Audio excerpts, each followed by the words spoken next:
Welcome. Thank you for coming. 9 o'clock on a Sunday morning after the last evening at a conference is always a challenge. So nice to see you all here. I just want to, a little bit of framing around this before I start. So what I'm going to share with you is, I guess, a hypothesis, a perspective on life that's only just beginning to crystallize in my awareness. So it's very fresh. It feels like a kind of flower at spring that's just popped its head above the earth to go, ooh, can I play? So it's early stage. It's not backed up by huge amounts of research and rigorous academic study. I'm not really an academic. You know, I like Gene Houston's description of social artists. That's kind of probably how I'd more accurately describe myself. So there may be people in the room who do have the ability to take what I'm talking about and do some rigorous academic work on it, which would be fantastic. So holding it in that context of it's really an exploration. And because it's so fresh in my awareness, this is really the first time I've talked to anybody publicly about this outside of a very small group in the Netherlands, even though the article's been on my blog for a year and 3,500 people seem to have read it. And you never know who, so somewhere it's resonating.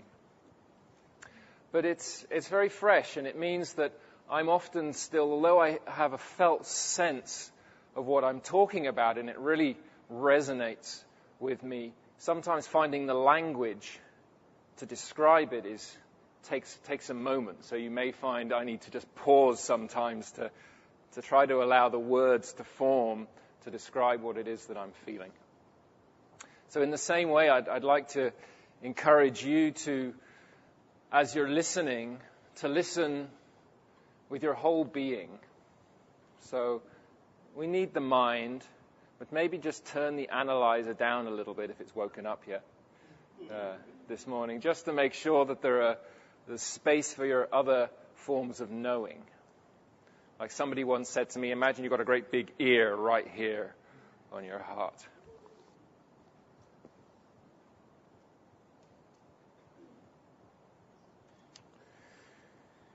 So, yeah, this is a hypothesis of an understanding of life that simply, I guess the reason it's working its way through me is because it feels more adequate than any perspective on life that I've yet encountered. It builds on many things that have come before, but it encompasses more of my experience than anything else, and so that's why it makes sense to me.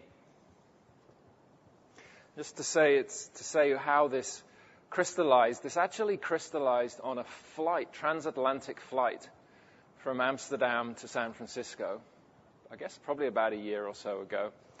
And I was doing two things. First, I read the Tao Te Ching from cover to cover for the first time ever in preparation for the Wisdom University event I was going to. And I read that, and anyone who's read that knows that puts you into a certain state. And then having read the Tao Te Ching, I also had with me on my iPad Nassim Haramein's film, The Black Hole, W-H-O-L-E, which is, I guess, a new physics perspective on the science of the vacuum. And a key part of that is the torus and the toroidal dynamic. And somehow I was, I'm not a physicist, but somehow the Tao Te Ching had put me in a state to be able to resonate with what Nassim was describing, and suddenly, like all sorts of stuff just went click, click, click, click, click, click, click, click, click, boom, and resulted in this. So that's some of the context for what I'm going to share with you. And it's very much a work in progress, so you'll probably find there are inconsistencies here and there. I try to blend 3D graphics with 2D flat graphics, and sometimes it works and sometimes it doesn't. So, I'm looking forward to seeing how it lands with you, and how we might be able to evolve it, or volve it. So I guess most of us are familiar with this map. I've spent, when did I first encounter this? I guess around 2000, where I first came across a theory of everything, and threw myself into an understanding of spiral dynamics because it so helped me to understand the experience that I'd had so far in life, and went in all the courses with Don Beck, and really, a large part of my life, the last 10, 15 years, has been informed by this perspective and an understanding of the evolutionary dynamics processes. What are these phases where things seem to crystallize out, and what's the dynamic of change that flows through this spiral, and resulting also in the evolutionary leadership book that I wrote about 5 years ago, trying to pull together integral, spiral dynamics, Andrew Cohen's stuff, Theory U, Art of Hosting, to try to understand what's the field that connects all of these up, what's the perspective that these different approaches are coming from, and how does it inform leadership and organization. So I've been immersed in this for, I'd been involved in it for about 10 years or so, and developed a bit of a reputation, certainly in the Netherlands, for being someone who knew something about this. And I got a telephone call one day from a man called Dylan Newcomb. And Dylan Newcomb is a dancer. He got a double major from Juilliard. He worked for the Dutch Dance Theatre. He's a top professional dancer. He's also a choreographer, also a composer, and been meditating since he was 12, and gets integral theory incredibly quickly, and millions of other theories at the same time. And he called me up and said, I'm doing this experiment with dancers to see how certain vowels, sounds, and movements connect to spiral dynamics.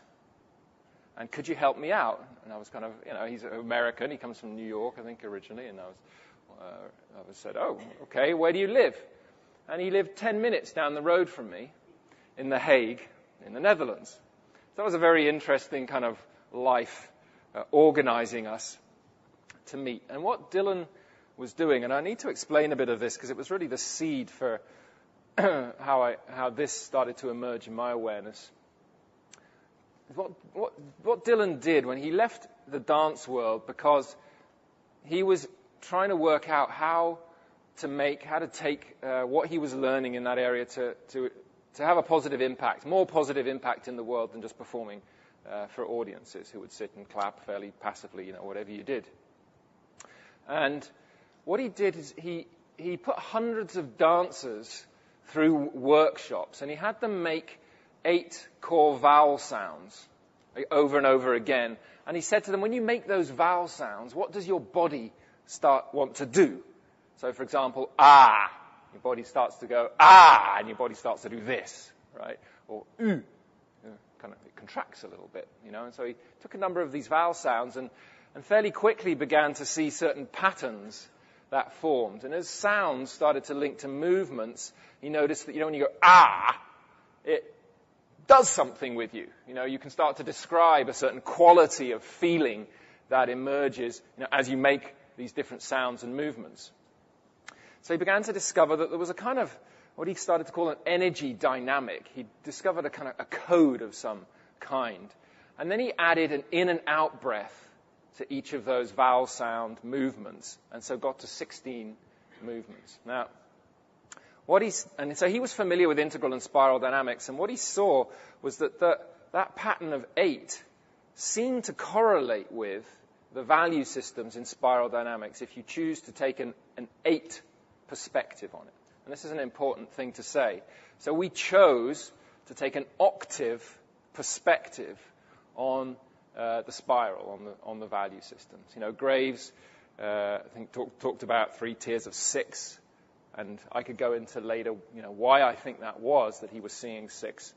But we had, for a number of reasons. One, he's a musician and he liked octaves. 2, neither of us, if we were being honest, could really feel our way much beyond turquoise. And it felt like there was some form of completion that happened at turquoise, like when you hit the 8th note in an octave. It seems to kind of bring all the other notes together, ding, and they all kind of fall in. So we thought, this was the position. We were very clear about it. We're just going to take this perspective and see what we discover if we take an octave perspective on the spiral.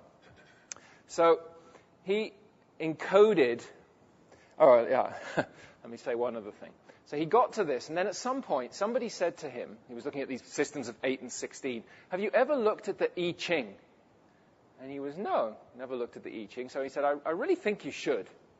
So Dylan went to look at the I Ching, and what he found is that the descriptions at the levels of 8 and 16 of these trigrams and things in the I Ching completely matched the energy dynamics that he discovered through the body and sound work. So suddenly, this whole, what he discovered purely experientially through body work, plugged in to this timeless description of how the fundamental yin-yang dynamics play out in the world and kind of differentiate from, 2, 4, 8, 16, 32, 64, etc. And so these circles, which you can see here, are his encoding of the yin-yang dynamics. So kind of pure white would be pure yin, and then there's really 4 rings in there. So that's 4 white rings at the bottom right in beige, 4 black rings. And then you can see it kind of goes yin. Like in the I Ching, you have the lines, let's say 4 lines, and you'd have a yang line, a yin line, a yin line, a yang line, or something. Well, this is the same thing, but he's just encoded them as circles. Right? And so what this gave us was a way to do us. These circles each have a body sound movement related to them. So you could literally dance or move your way through beige up to turquoise in a 15-minute kind of physical movement exercise. And you could feel those value systems awaken in your body and your awareness as you were making these movements. So it was a very powerful experience, and he had dancers experiment with that and things and see how all of that worked out. And one of the other things they discovered, they were kind of, well, what about the chakras? Where do they fit? And as they started to explore that, they noticed that the chakras seem to be transitional energies, like a function of movement from one value system to another, or one energy dynamic to another. So they were like transitional functions. They helped systems to move from one to the other. And so they also experimented with, how did these things feel in the body movements. Now, here's a key piece. Dylan and I both had an intuition that there was something we needed to explore beyond the kind of generally linear description of how evolution happens as we move from beige to purple, the transcendent include dynamic, that somewhere we were missing a perspective. We felt a little uneasy, uncomfortable with that. And there was a very interesting finding in the movement explorations, the labs with the dancers. You may see that from blue, from the center, halfway up, you actually get a repeat of the circles. So from, it changes. You see the set of 4 is different, beige to purple, red, blue. And then if you look at blue and orange, they're actually the same set of 4 circles in a slightly different order. You see that? And green and red are the same set of 4 circles in a slightly different order. And what happened is that what the dancers discovered is that the blue and orange had the same energy dynamics in them, but 1, you danced them in a slightly different order, and 2, as you moved into the ones above the center, they got more subtle in their feel. So whereas at beige, one of the movements, might be more of a like this. At turquoise, which is the parallel, the mirror of beige, it was it was the same essential movement. It was much more subtle in its expression. So we were noticing some kind of mirroring or some kind of flip going on between the 2 halves of the octave, which suggested to us that somewhere in there there was a non-linear process going on.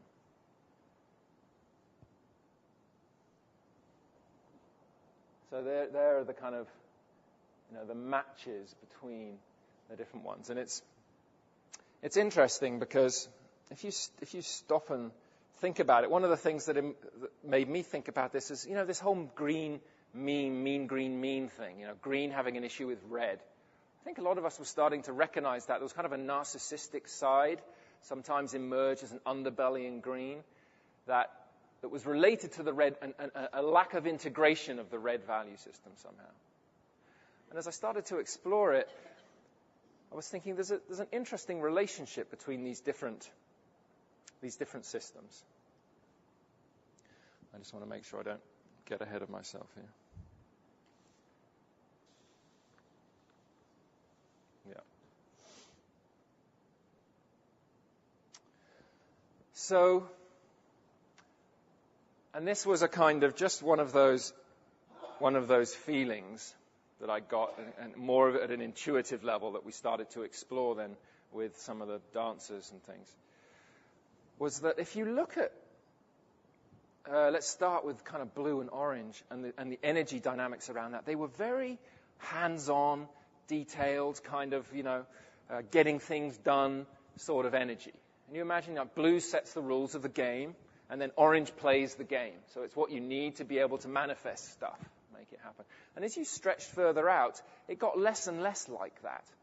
So, when you're out at beige and turquoise, they're more fundamental dynamics. There you've got the pure yin and yang dynamics, for example, in the movements. So there was something going on from more fundamental into more refined and almost kind of grosser at some level towards the center. So there was something kind of in and out movement going on here.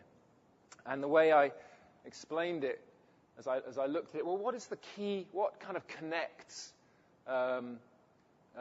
turquoise and beige, for example? Well, in a way, it's a sense of unity. At turquoise, there's this post-cognitive experience of unity.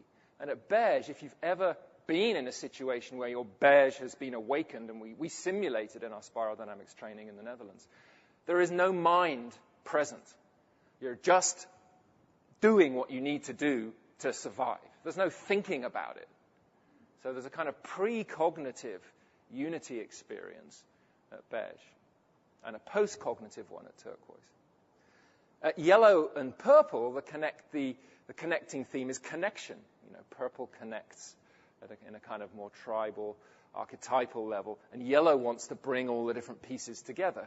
So there's a more of a, let's say, ethnocentric expression of that at purple, and a more world-centric expression of that at yellow. What connects red and green is this sense of identity. Red's very strong about the I identity, and green really cares about the we identity, the belonging. And then as you get to blue and orange, it's a lot about manifestation, the order and the structure at blue and the growth at orange. So it felt like there was this kind of process of something coming out from the extremes into the center where it actually manifested in form. Something going on in this way. And I was following this course with Marshall Lefferts called Cosmometry. And he was describing some of the work of David Bohm and Buckminster Fuller, and introduced this term tensegrity, or tensional integrity. How a tension between two poles generates the emergence of form in the middle. So, if you've ever done that kind of school experiment with two poles of a magnet, and you have the filings and stuff, and then you get this 2D form that actually, when you project it onto a 3D, looks like a torus. It's these kind of magnetic fields. And there's something about holding two poles that creates a manifestation, generates a manifestation process. And what came to me at that point was Rudolf Steiner's image of, he says, when you have a plant or something, you have the seed, but at the same time, you have the energetic blueprint of what that seed is going to become. And the seed of the plant grows into that blueprint. Right? So there's something about dense matter and subtle blueprint or idea or concept emerging at the same time and holding a space within which something emerges. So seed, very dense, packed energy, and energetic, a subtle energetic template for what that can become. And those two start to grow together. They interpenetrate, you could say, which gives you the blossoming of the plant at the center. It's not just that the seed grows into the energetic template. It's not that the energetic template comes into the seed. It's like the two emerge at the same time. They create a tensional field within which life grows and emerges. So out of the polarity of potential in seed and kind of vision or possibility in the subtle template, those two, or heaven and earth, those two start to grow together to create some kind of unique life form. So that was the kind of feeling I was getting here, that underneath this, so now saying that the spiral dynamics model is an expression of or reflects a deeper dynamic we were starting to discover. So as I start to talk in this way about it, this doesn't reflect the spiral dynamics model as such, and Don wouldn't talk about spiral dynamics in this way. But it has been, for me, a way of getting to a deeper underlying dynamic of how life might start to organize itself. And that was when I kind of started thinking about this torus form, because it seemed to be doing a similar thing. It seemed to be bringing in like the kind of breadth at the top and the bottom, and then crystallizing into something at the center and pulsing in and out. And so there is something there about the relationship between what we've been seeing with the dancers, the insights we got through the exploration of spiral, that holding of two polarities, and how holding those polarities seems to draw subtle and gross into each other to create life that's somehow related to the torus.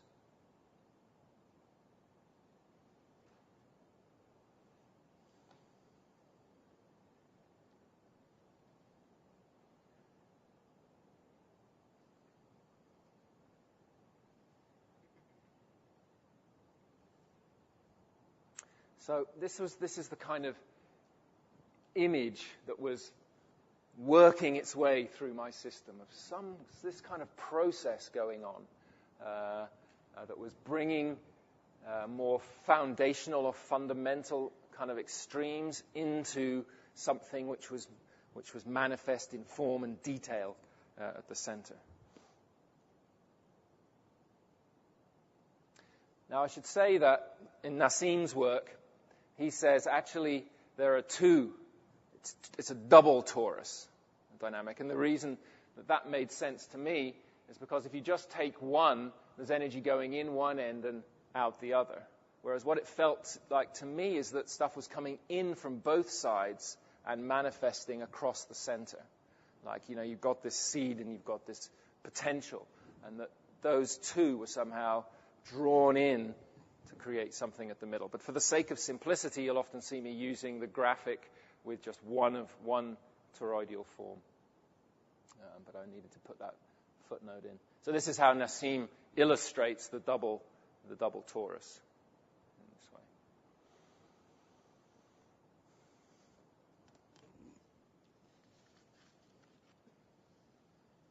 So as I looked into the torus, one of the things that Marshall introduced us to on the cosmometry course was this, the jitterbug, which Buckminster Fuller talks about as the geometry of the torus.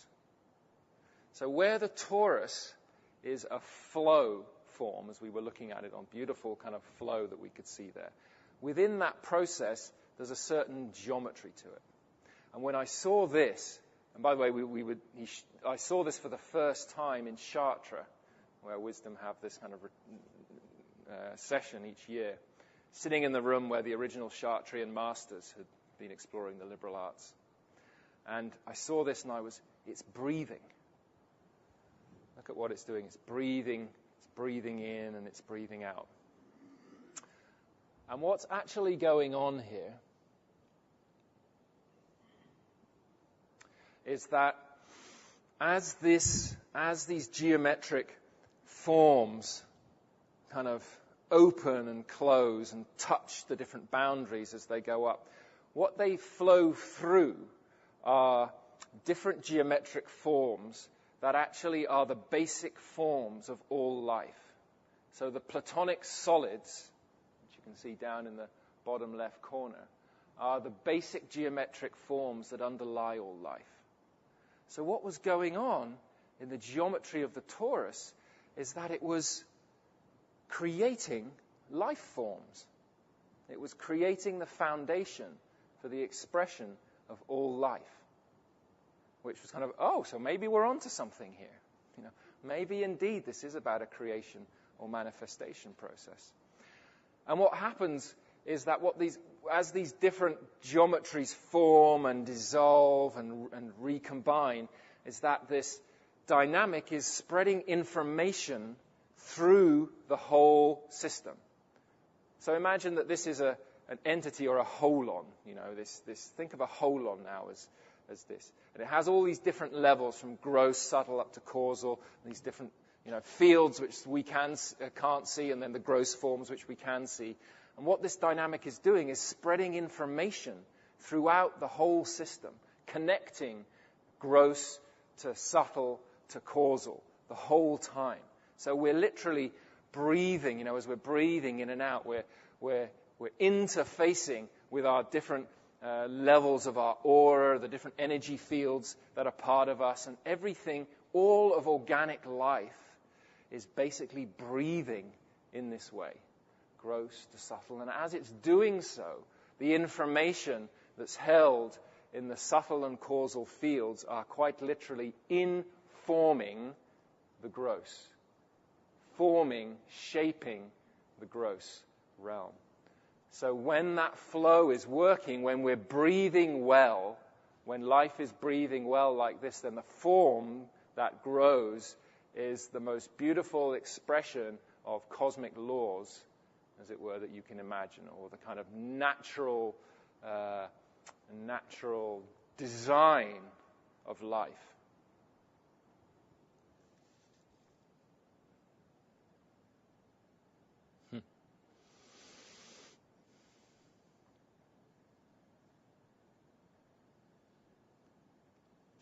And that, one of the other things I kind of thought here, well, this, of course, is why the universe both expands and contracts at the same time.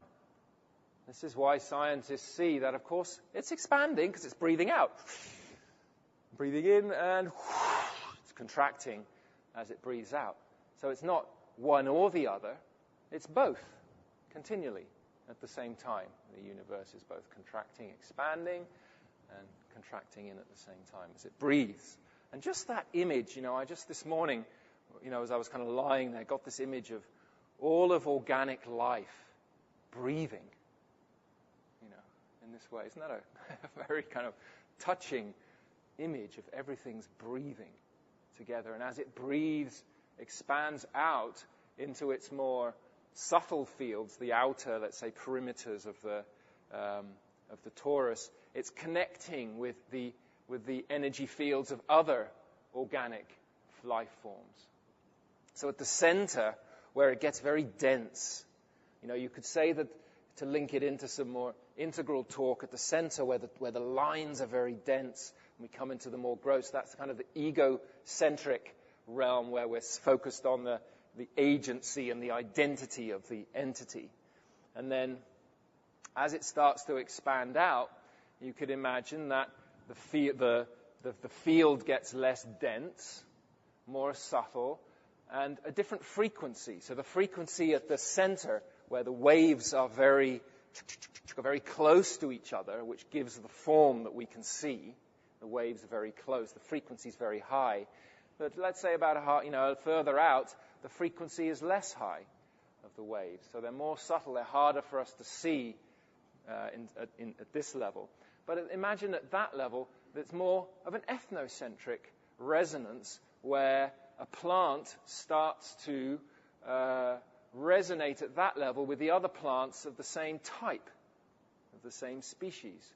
So moving from its own unique identity into its sense of belonging with other plants of the same sort. And then you can imagine that at that level, that's what would create the morphogenetic fields that Rupert Sheldrake talks about. So these fields of information that connect up different species, different groups together. And that as you expand even further out, the frequency of the waves get much more expanded until maybe we hit the edge, as it were, at some level, where you might imagine that the Om sound best reflects the frequency at that level. And so if you look at the way the torus works, the very edge, the lines, as it were, at the very edge are the very same as the lines right at the very center, because it's doing this. And right at the very center of the torus is a black hole. So there's something at the center and at the extreme which touches on the unified field before there's any distinction that starts to happen. Touch on that. One of the other things about what goes on in the geometry of the torus like this is that the relationships between the parts in this geometry are defined, informed by phi, the Fibonacci series, the golden mean, which is basically a description of how parts relate to wholes. And it's the design that you see in most of organic nature, even in our own bodies. So, the relationship between one part of our arm to the whole arm, or from one part of our body to a bigger part of our body. Nature, when it's coherent, when the energy's kind of flowing and it's informed in that way, will design itself in these proportions. So they seem to be, for some reason, the most effective proportions or relationships between parts and wholes in life. So again, to see this as part of the dynamic going on in the torus, then something, we must be onto something here in terms of this form being a process that basically generates life.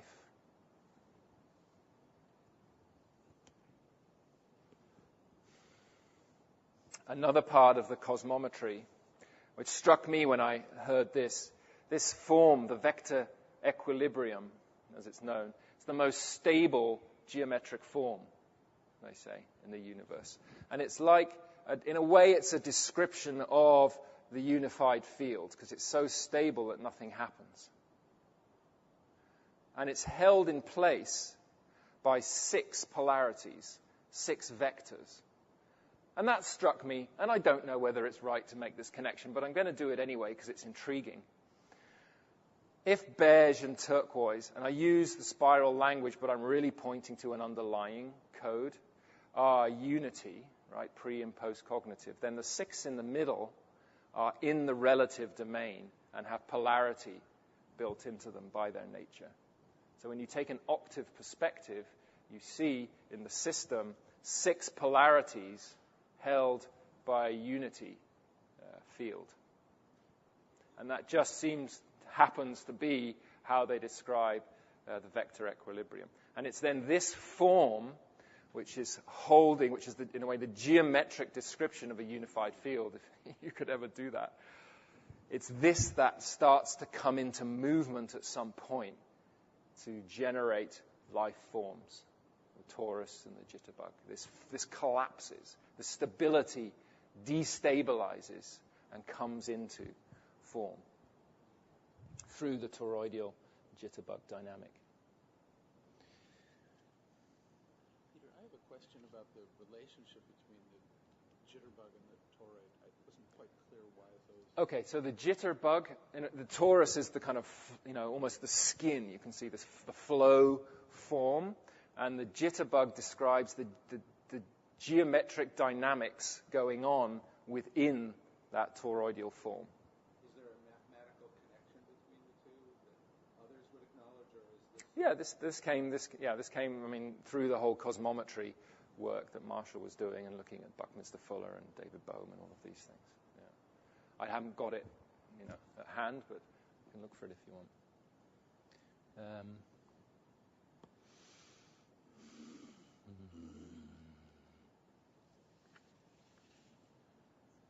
Let's check. There wasn't anything else I wanted to...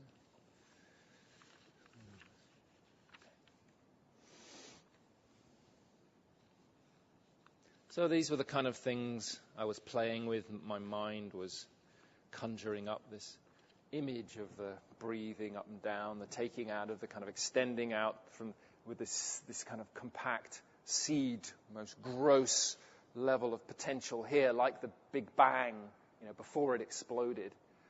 At the same time, held, I guess, in our kind of cosmometry at the moment, that would be the most common frame that we have, this really dense energy ready to explode, and at the same time exists a potential in the field of what that might become. And they arise at the same time, and then boom, what's going on is they're now going through this process of breathing.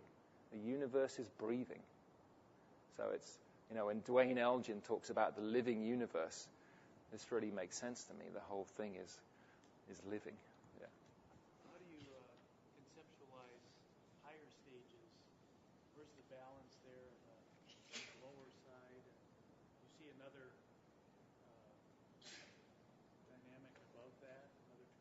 I'll come to that. Yeah, good question. I'll come to that. He just asked, how do I see, so how does it go from one stage to another stage? Is it embedded in other toruses, or can it shift to another one? And I'll come to that. So I just wanted to share with you a little bit around, so I was looking at this, and it felt really right. I was there's something going on here. And what are we going to call it? And I was looking at, because it's basically describing an evolution-involution process, right? The kind of evolution, things going up, and at the same time, involution, spirit coming in to form, and yet form is also growing and expanding at the same time. So this is going on. And I like simplicity, so what would happen if we took the and the in off? What do they share? They share volution. I wonder if that's an existing word. So I looked up volution, and, to my delight, I think I probably cried. It meant spin. And what does a torus do? It spins. It's spinning. And here's just some guys talking about spin.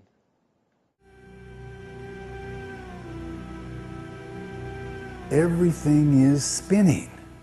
All things are in motion, and all things are in motion, and all things are spinning. Spin is everything you see. Spin is what makes an atom. And everything you see. Spin is what makes the earth go round. Everything has rotation and spin. Everything has rotation, which is accepted in science, but it's not explained. Which is accepted in science, but it's not explained. Why it's spinning. To describe why it's so important. And why that spin is so everything in the dynamic system. To keep everything in the dynamic system. Putting spin back into the equation. Putting spin back into the fundamentally at the foundation. Why everything works the way it works. Why everything works the way it works.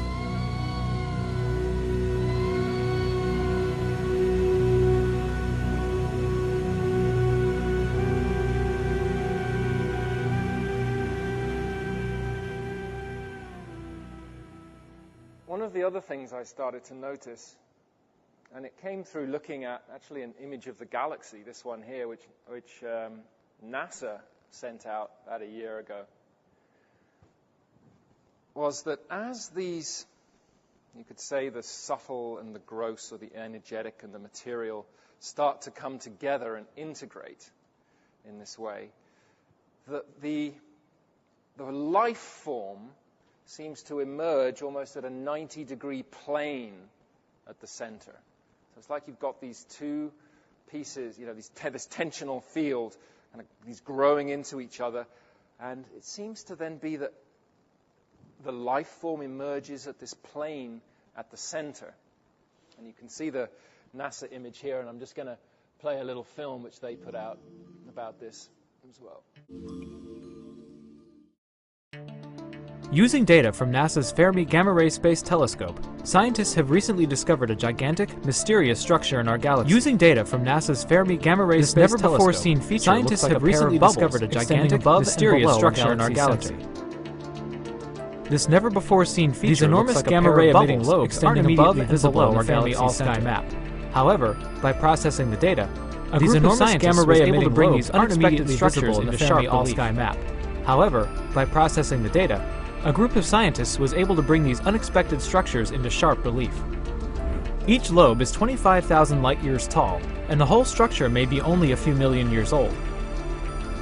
Each lobe within the bubbles, extremely energetic electrons, and the whole structure may be only a few million years old. Gamma rays. But right now, no one knows within the bubbles, extremely energetic electrons are interacting with lower remnants of a massive burst of star formation. But right now, leftovers no one knows the source of these supermassive black hole at our galaxy's center. Are the bubbles remnants of a massive burst of star formation? Leftovers from an eruption by the supermassive black hole at our galaxy's center? Or did these forces work in tandem to produce them? Scientists aren't sure yet. Really are not, I can't back this up in any way. I'm not a kind of astrophysicist or anything, but it just struck me, as I was exploring this and this came along. Oh, look, there's a toroidal form right at the center of a galaxy. So, I don't know. Is that a single torus or a pair? That would, probably be a pair, probably a double. Yeah, but I don't know. Just the form. It was just like, struck me as an image. There's another one. Another one of these kind of something.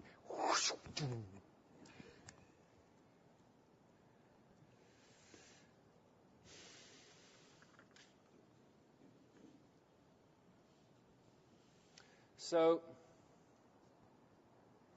implications of this. If we kind of abstract out to the furthest, then we've got this kind of pure, gross form matter and then potential in the subtle kind of energetic waveforms.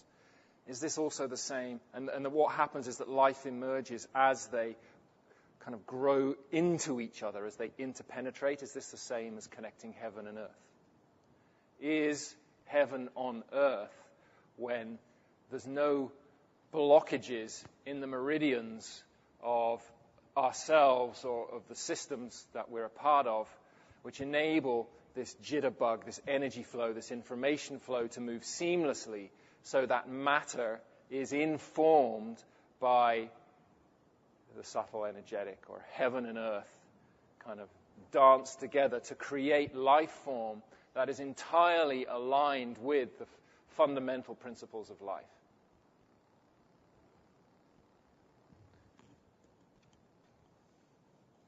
So this connected to a practice that I've been training in the last 4 years called ecotherapy in the Netherlands, which is a practice of working with the energetic architecture of large-scale systems of organizations, pieces of land. And one of the images that Hans Anderweg uses in the teaching is this one. And he would call the blue triangle the concept level and the red triangle the realization level. So it's when concept and potential and plan and possibility for realizing it, when they're kind of stretched like this, then what's needed, there's a healing process of integration of the energetic into the material. There's a pole set up, and we're looking to heal or make whole. And then we get to this point where they lock in, and there's a crystallization of the highest potential of that system in form as the energetic, the subtle, the heaven interpenetrates with the manifestation, the manifest form on the earth, and crystallizes into this beautiful expression of life at the center. And then, and this gets to the question which somebody asked about stages and things. They rest at this point, And then at some point, the energy builds up to the extent that they penetrate through each other to create transformation. And this symbol is a classic symbol in many, many traditions to signify transformation. Very sacred symbol. And so there's here the full interpenetration, but then going beyond the existing form. And what happens then is that you get an extension. So this is when the current torus, as it were, expands to its next potential level. They penetrate through each other. You get a new plan, as it were, at the top, new potential, new possibility. But as we know from organizational development or any other domain like that, as new potential comes up, you need new capacity in the material world to manifest that potential. So imagine an organization has been running along, doing its thing, and at some point, due to the life conditions around it or in energy that's building up inside the organization, a new vision is needed, a new way of doing things, new possibility emerges. That means that to be able to manifest that possibility, things are going to have to change in the material world. It's almost, think of the image also of the tree wanting to send its branches higher into the sky. Well, if it's going to do that, it's going to need to dig its roots deeper into the earth. So like us in our own development, as we want to expand to the next level of consciousness in our own development, we've got to go deeper into our own shit and clear it up so that we have a deeper, stable foundation to hold this potential that we're being called to. And so that what's happened, as I'm kind of finding and inventing my own story about this, is that toroidal form, through the informing of the subtle into the gross, has reached a level of coherence in its form between the gross and the subtle and the causal. It's so coherent, and it's become compact and full of energy and potential like a seed. So the fruit has become the seed. The fruit holds the seed.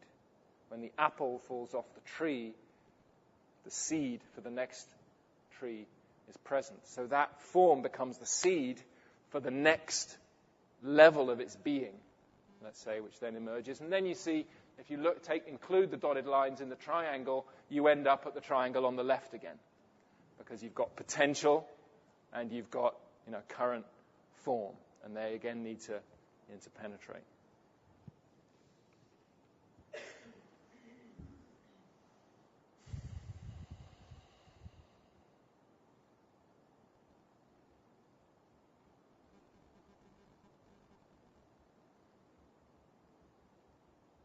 So, is the essence of our work then essentially as human beings who hold both heaven and earth to connect the two?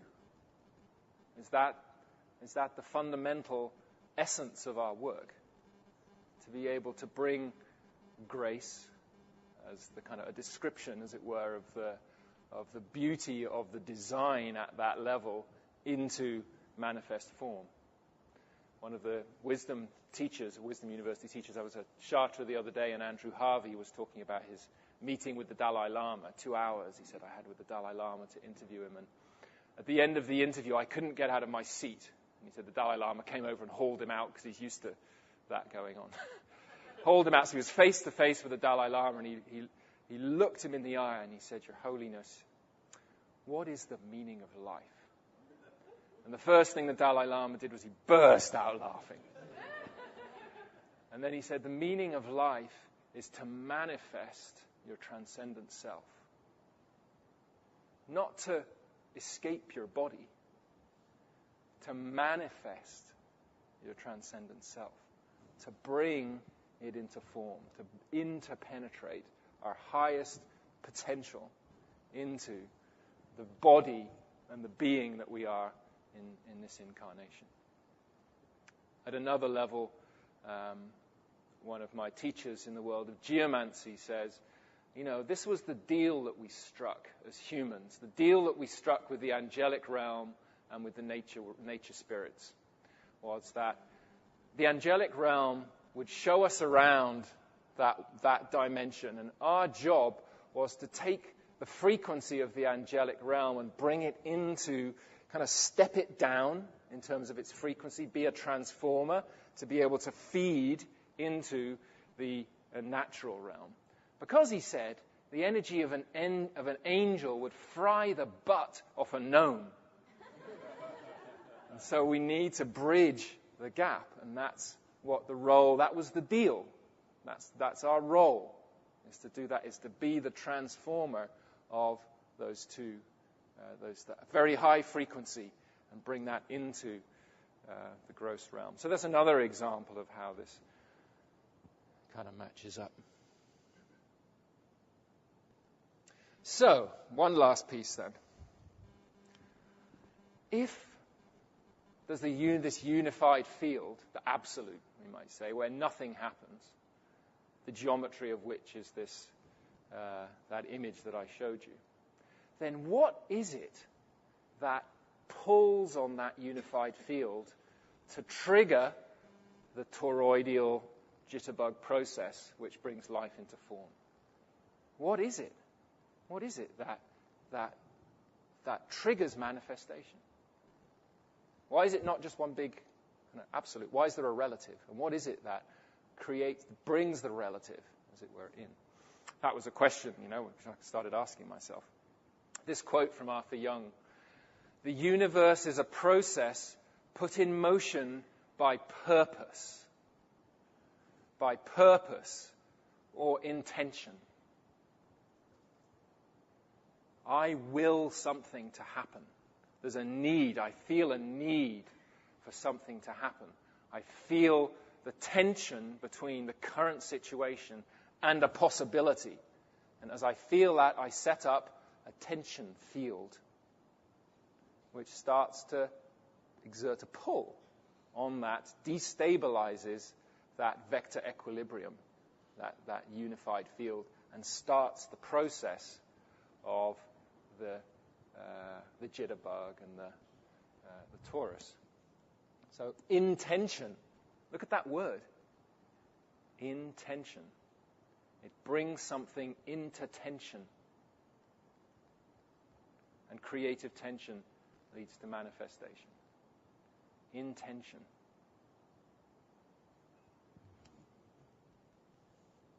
The work of Bob Yarn and Brenda Dunn at the Princeton Engineering Department for 28 years. They looked into, because what they discovered was that it seemed to be that the inner state of the pilots in the rockets and the aircraft and stuff was influencing the subtle instruments in the cockpit. So when they got stressed, they'd have an impact on the instruments. And so they started to research that. They spent 28 years looking at how human intention affects the otherwise random generation of events. So a computer generating zeros and ones, if it does it enough time, comes to 50-50. And what they found is that as people try to shift that balance, there's a statistically significant evidence that we make a difference in that randomness, even if you're the other side of the world. So they had people the other side of the world trying to influence computers at Princeton and showing that there's that balance between zeros and ones would shift enough to show that something is going on between human intention and what would otherwise be a random process. They also found that as groups come into coherence around the shared purpose, they also affect the otherwise random nature of events. So just think about what that means. Our intention, or the way we create coherence, affects what would otherwise be randomness. 28 years of research. And every time they published a paper, the scientific community would say, yes, but you didn't do this. So they do that. Next time they publish again, oh yes, but you didn't do this. And this over a period of 28 years, the statistical significance, the probability of what they discovered being chance is 1 in a billion. Now, they quote in the video here that I've got up there, they quote the scientist, shouldn't be called a scientist really, but they quote the scientist saying, Even if what you are telling me is true, I wouldn't believe it. Excuse me? And Bob finishes at the end of this video, he basically says, we have proven almost beyond a doubt that human intention affects stuff around us. Up to you to work out the implications. Here's a quote from a woman, Michelle Small-Wright, who wrote a beautiful book called Co-Creative Science and set up a center called Perilandra to experiment with energetic work, working with nature spirits, devas, angelic realm, etc. And just her language is pristine in that book as she tries to describe what's going on in life. She says, based on your definition, direction, and purpose, will, intention, nature creates the order, organization, and life vitality, patterns and rhythms that will best respond to the information you have supplied. Nature creates it. So as we upload our intention, as we define what it is we're about, the Taurus, the jitterbug come into play, and nature starts to organize itself to bring that into manifestation. The core model that she points to is this, an involution-evolution model, where she says basically the role of the human on the right is an evolutionary role to express our free will. Decide what is it that we're wanting to do. We have been given this gift of consciousness and free will. And that is supported on the right side by what's called the White Brotherhood, which is a classic kind of term, a code within the esoteric world for a group of ascended masters, also language which sometimes we just have to get over. But think of it as like an energetic entity, a being whose basic function is to support humanity in the transition. So they're looking at direction, evolution. And on the other side, nature, she would say, is the involutionary force that brings that intention and possibility into form. The devas hold the blueprint. Remember Steiner's blueprint? The devas hold the blueprint. And the nature spirits ensure that that blueprint gets turned into form and matter that's coherent with the rest of life. So what she's developed is practices that basically enable you to work in meetings, as it were, collaboratively, co-creatively with these different entities in the invisible realm. But again, direction, definition, purpose, intention. So is it intention, purpose that triggers the destabilization, as it were, of the vector equilibrium and brings that whole toroidal manifestation creation process underway?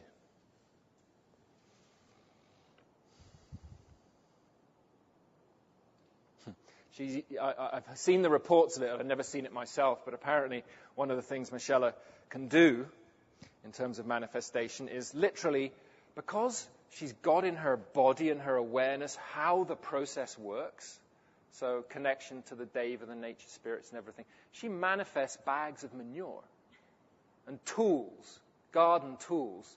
So if there's a devic imprint, because she can feel how that process works as it comes, as the kind of growth, like the need and the potential grow together into form, she can feel how that process works, and collaborating with these beings, step it down, as it were, into form until, boom, it's there. She says on a bad day it lands a few meters away. I've never seen it, so all I can vouch, or all I can say is the reports of it. But it made sense. Why not? Why shouldn't that be possible? If we have within our being an awareness how this process actually works.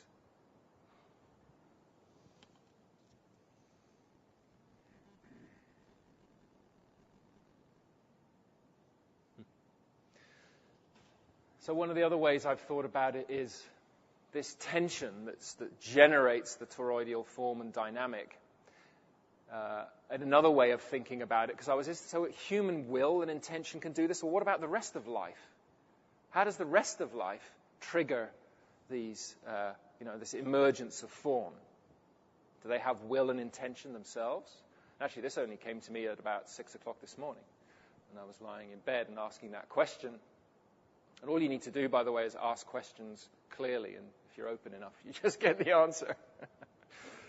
Is an unmet need, meets a potential, an unmet need. And if you think about the ecology of of nature, the ecology of life, if this is what life is about, this breathing process, looking for ways to combine kind of energy, potential, heaven and earth, bring things into form, then in an ecology, you can see how, life looks for niches, looks for new niches. There's a need for something here. There's a possibility for something to emerge here. That maybe as life is kind of doing its thing and it sees and feels a possibility, a niche or a vacuum in the ecosystem, that's what triggers that tension again between felt need or seed and higher possibility, that brings that whole process into form. That's just a thought I had this morning about how in this kind of what we would call intentional purpose for humans, how that might work for other life forms. At organizational level, it's at Ubiquity. I'm working with a very good marketing guy, and he always asks the question, what's the unmet need? What's the unmet need of our target group? We have to ground everything we're doing in the unmet need. What's an unmet need? It's a tension. It's a tension between what's now and what's possible. And that, he said, if we ground ourselves in the unmet need and design something that's going to meet that, well, then it'll fly. Why? Because the whole life process will kick in and we'll create something that's resonant, and boom, and then we're off. Just another way of framing it.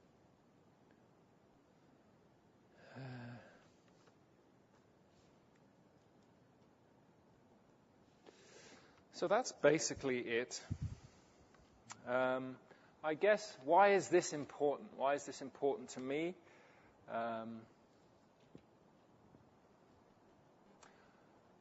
As Terry's pushed so much for, we've got to face the life conditions we're facing. So how is this relevant to our current human and planetary condition? Well, in my sense, is the reason we're in the state we're in is because we've moved away from an understanding and a felt understanding of life. We've basically kind of dissociated ourselves from life and how life works and operates, and thought that we can work it all out ourselves. If you look at the Michela's 2 lines, we've just done the right bit. We reckon people can, if we know what we want to do, we can work it all out ourselves. And we've forgotten that there is a whole life process that knows how to do this. We don't have to work it all out ourselves, but we forgot that. And so as we start to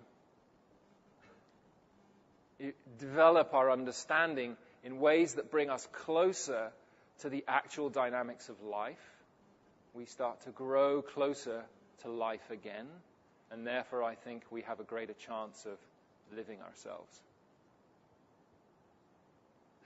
Thank you.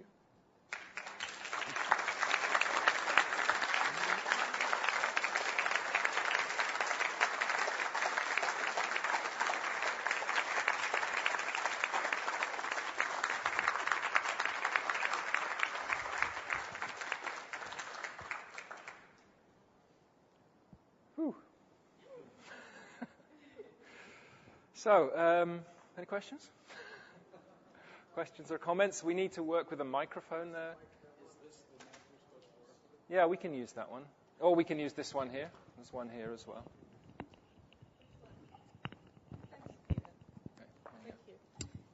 Thank you. Fascinating, inspiring. Oh, this one has... That's okay. Voice. You talked a lot about creation. My question is about destruction. Mm-hmm. Is that part of the pattern? Can you say some more about what happens there? Yeah. Good question.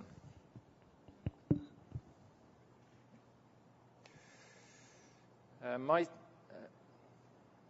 sense of it is that, so remember that the slide I had with the three kind of sets of the triangles, and the last one was transformation, where they kind of interpenetrated and set up a new, is that what's happening at that process is the frequency, the vibration of the system is changing.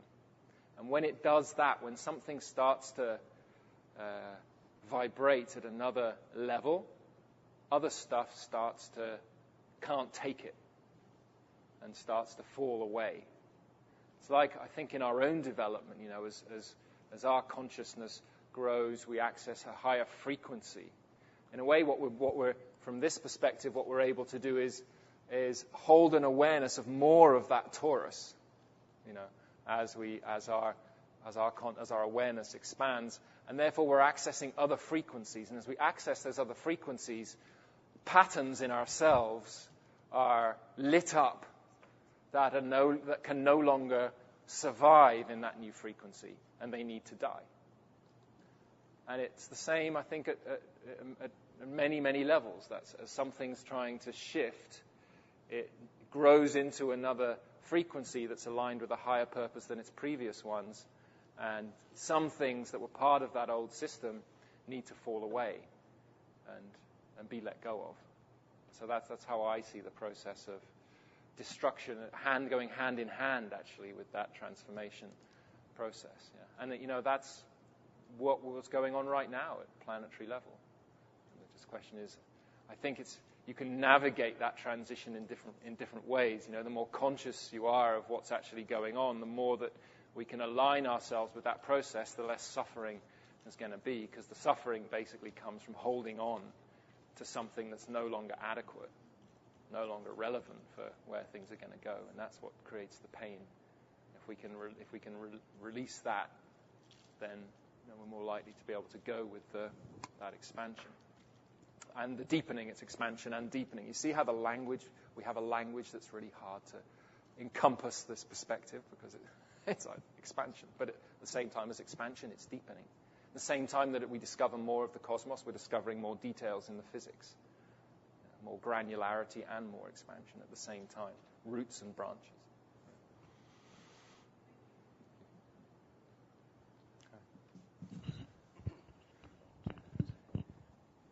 Thanks. That was seriously awesome. Just want to say a couple of things. I had a question. My question is about one of the themes that I've heard a few times in the conference, and I've been feeling it myself, is sort of louder. The integral movement has been very poor on the inclusion part of the transcendent inclusion equation. Mm-hmm. And, it's funny, I found your piece, your blog on this, and I was blogging with some others, and we all were coming to the same thing at the same time, and then we found your piece and we linked to it, and it was like, oh, awesome, someone else is doing something this way, because we were feeling a spatial shift. It wasn't so much let's climb the ladder, but as the term growing down came in, and again, sort of I know Benita Roy's working with reintegrating beige, and I just felt like there was, the lower parts, getting into earth, there was a sky kind of part, Eros, but kind of an earthly part, and, you have, Edgar Morin's book, Homeland Earth, the idea really resonated with me. So I just wonder if you had any comments, given what I heard here, about this lack of inclusion, this lack of that part, and if this works with what absolutely. You're saying. Thanks. Dylan and I started, instead of talking about transcend and include, we talked about expand and embrace. And,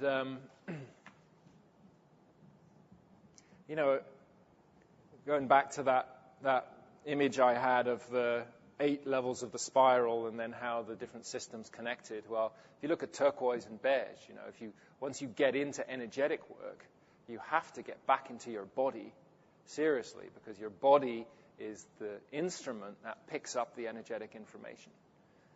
So as we as we go one way, we've got to go the other way, absolutely, at the same time. One thing I forgot to say that I was pondering was, so with that, with not throwing the linear piece out, what from this perspective, how do I understand the linear perspective, and from here, and that picture of the resonance between the different value systems. I was seeing it so when we're in beige, that's where we're at, but somewhere there's a resonance with turquoise.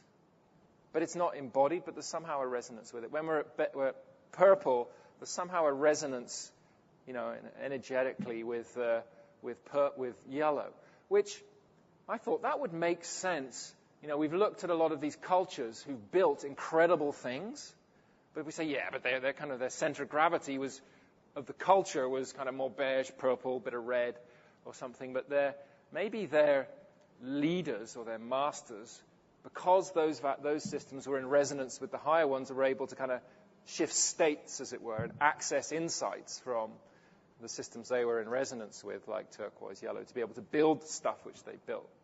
So we move through up until, from this octave perspective again, just taking this 8 perspective as an experiment. We move through, and we go to purple, resonates with yellow. We go into red, resonates with green at some level, and we go into blue, resonates with orange, and then it flips, and then what happens is that we then move into the orange that we were resonant with, and because it's connected to blue, for orange to be able to express itself fully, it needs to integrate blue completely. So for orange to play the game, it needs to really have the rules of the game clear. So any trauma that we've had around blue, we have to heal for orange to express itself. Same when we go to green. Then to be able to fully embody green, we have to integrate red and any trauma that we've had at red. So that's that green, mean green thing. At yellow, as we really want to embody yellow, we have to integrate purple. And you notice how many people, as they move into yellow, get interested in the shamanic work and kind of earth-based work and that kind of thing. There's a kind of upsurge of that. We need to heal again that piece, bring that back in. And as we move into turquoise, we have to bring the beige, the body, kind of fully back in. And as those click in, we've got this full spectrum embodiment of an octave. And the interesting question then is, what happens next? Yeah.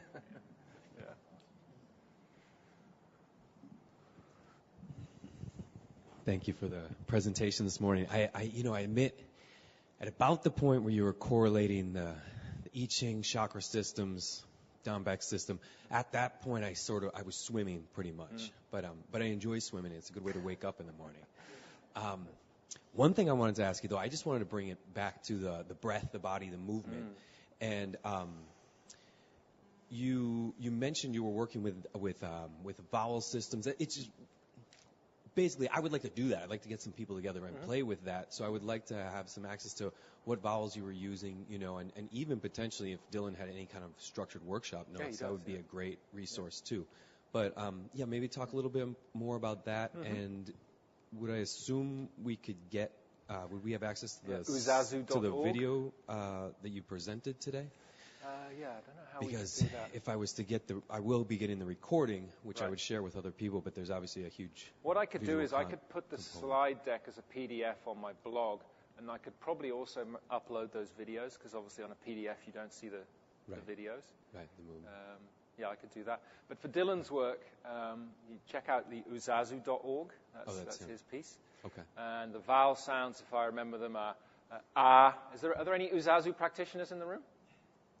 One over there. I don't know all 8, but I would recommend. U, o, I, and e. Is that it? 6? No, there's 8, right? And yeah, that's right. Yeah. Is one of the beige ones. Okay. But it's a very powerful practice. Because what I found, it really helped me in my embodiment process of these different value systems. I mean, you can really wake up in the morning, move through these energy dynamics, and your body kind of tells you, ooh, I'm not very kind of happy and red this morning. And then you can kind of work that movement for a bit to bring your system in. Or maybe you're moving into a context where you need a dosa orange. So just before you go in, you can activate your system through these body movements. It's a highly, highly recommended, very powerful, and very well-informed practice. Yeah. Hi, Alia. I've been wandering around this territory myself, so it's very exciting. And I've got about 10 comments and questions, so I'll only pick 2 or 3, and then you can pick one to respond to. A lot of people do try to map the chakras onto developmental maps, and one of my personal soapboxes is there's a huge danger in that, because it quickly gets you into a consciousness matter split or mind body split. To me, the chakras they have different functions. Each one is absolutely essential to life, and there's not a developmental progression in them. They're like the pistons of an engine. Right. So, little flashes I got. String theory, I think, talks about spin. What about Tesla's scalar vectors? What about dark matter?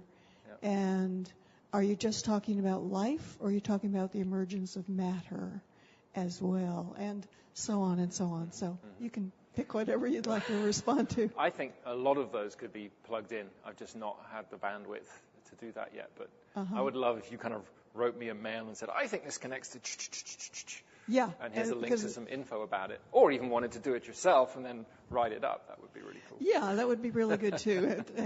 It's a matter of bandwidth. Yeah. I think I'll just mention one other thing. A lady named Lynn Claire Dennis had a vision of a geometric form, which she called the pattern. I'll send you the link to her book. And to her, it was the fundamental dynamic of the universe. It was revealed to her. I don't know how that relates to the vector equilibrium thing.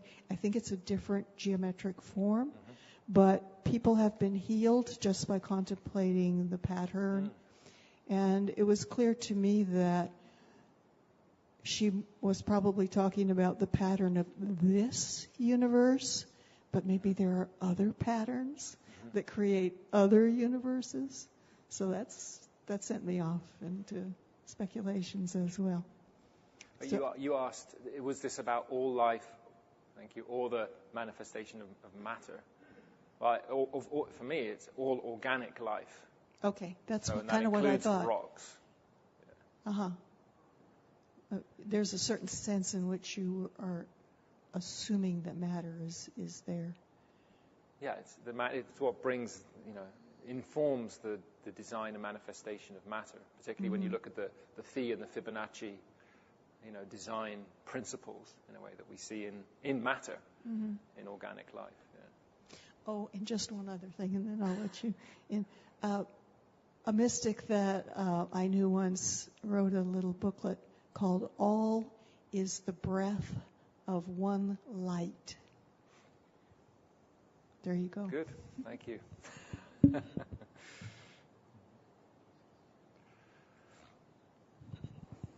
Thank you for the mind-blowing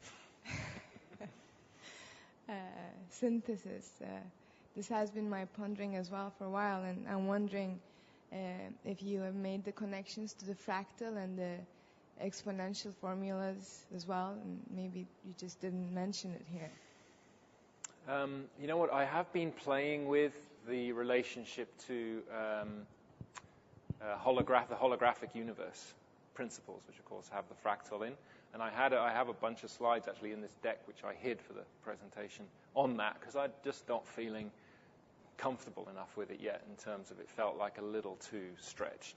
I'm sure there's something there, and I need to explore it more with some other people who know more about that. Yeah. Okay, good. So you'll deal with the holographic fractal bit. You'll deal with Tesla, and great, cool. When you speak of the tension between the seed and its potential, I hear an echo of Aristotle's notion of the formal cause and the final cause, and so I'd just be interested whether that's something that's come up for you yet. Yeah, no, I'm not something I'm aware of, but jot that down on a bit of paper and give it to me, and then I won't forget it. The formal cause and the final cause. Well, that seems to kind of make sense. Yeah. I'd love to look into that, or maybe you want to look into it and drop me a note. Hi, I just have a comment and an acknowledgement that Thomas Hubel talks about that the questions arise out of the separation, and it's very seldom that I listen to something and I don't have questions, because I'm always looking for the gaps and how things connect and how things unite, and there's absolutely no questions, as you present today, and yet, there's so much that's unknown, and to be able to have that unity feeling. And yet, the potential and the possibility, I don't experience that much, and I just really want to acknowledge. And I also feel like I want to acknowledge my partner. We wrote a paper and presented, and she kept trying to bring her work in, and I honestly didn't get the relevance at the time, and I'm just blown away and humbled by what she saw, and I'm just very grateful, so thank you. Thank you.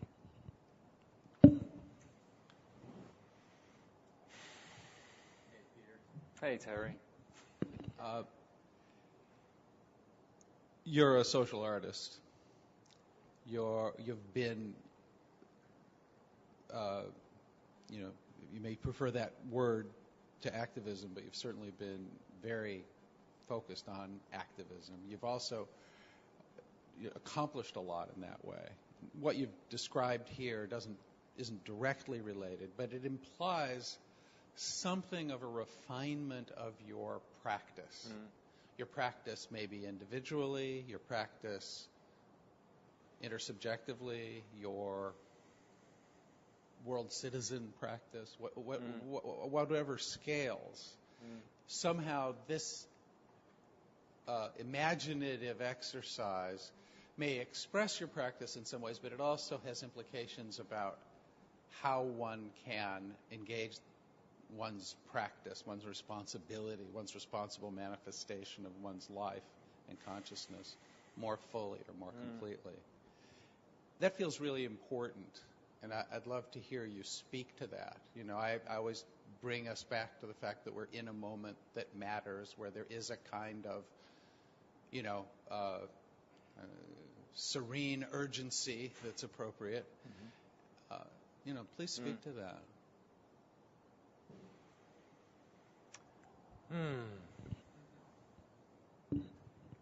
Good question. I haven't kind of thought that through, so I'll need to see what comes up on that.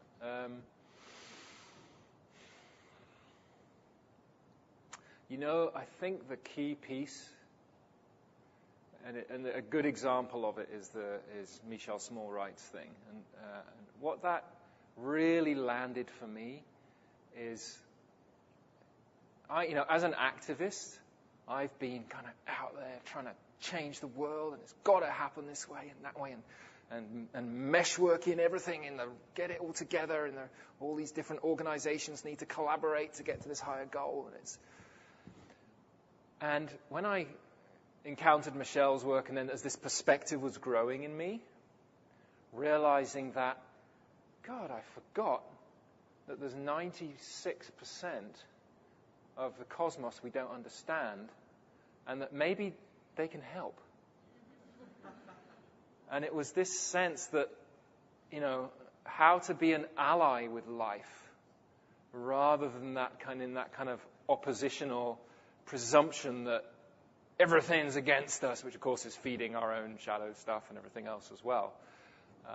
So there's a massive relaxation that comes when you realize that our job is to be really clear on our intention and purpose. But the how that's going to manifest, we don't need to work out, because life will show us, if we pay attention, what the most gracious form is that can manifest that purpose and intention. And a conscious practice, such as the Perilandra thing, let's say, explicitly brings in the devas, the nature spirits, the ascended masters to help. But it's just that, it's like that, I've got to stay really clear on what I'm intending, and then really present to what life is pointing me to do now. If I'm distracted, I'll just miss the clue, as it's coming by. So there's one of the terms which Andrew Cohen used once, which stuck with me, was kind of deeply relaxed and profoundly alert. It's like a deep relaxation, but a profound alertness to what the pointers are that I'm getting at that time.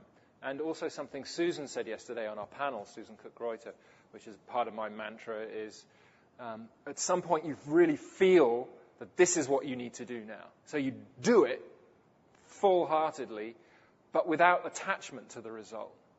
Then you kind of bang, you act, and then you step back and sense and see, how life responds. Because there's no way we can know the complexity of everything that's connected to that action that you take at that time.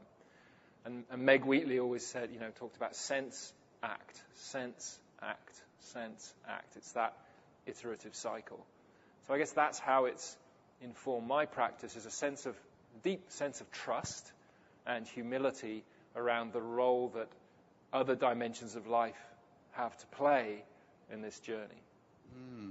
That's really beautiful and important. I really appreciate that answer. It feels to me like this, my own path had many years as a devotee, a devotional practitioner, and there is something about sensing the larger goodness, virtue, clarity, the health that wants to find its way into form, and letting oneself be a vehicle for that's really informed and guided me. It feels like you're speaking about that, but maybe you're also speaking in this whole pattern to a developing hermeneutic, like a group contemplation of how we can come together in a way that arrays us such that instead of being individual devotees, we become, a massive array that is like a lens through which that larger harmony can find its way into form. Yeah, beautiful. Thank you. Thank you. We're at time, so we'll make this the last one. Yeah, I'll be very brief. What you brought first is fantastic. I mean, I feel at home in what you've shown us, and at the same time, I like the humility that you show about the fact that this is work in progress. There are two things that came to my mind. One is Jean-Yves Leloup, who translated the Gospel by Mary Magdalene, has a beautiful way of expressing man as a bridge between heaven and earth.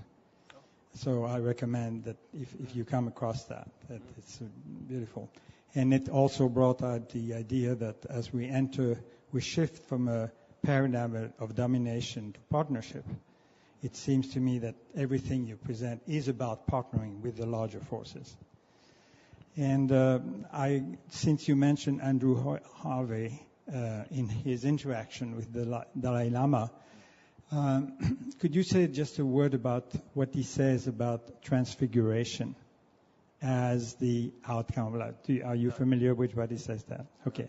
Because for me, when you show the third triangle, which is fully integrated, actually, I think that's what he might mean by transfiguration. I'm still learning about it. So just curiosity on my part. Thank you so much. Thanks, Alain. Thank you very much. That's it for now.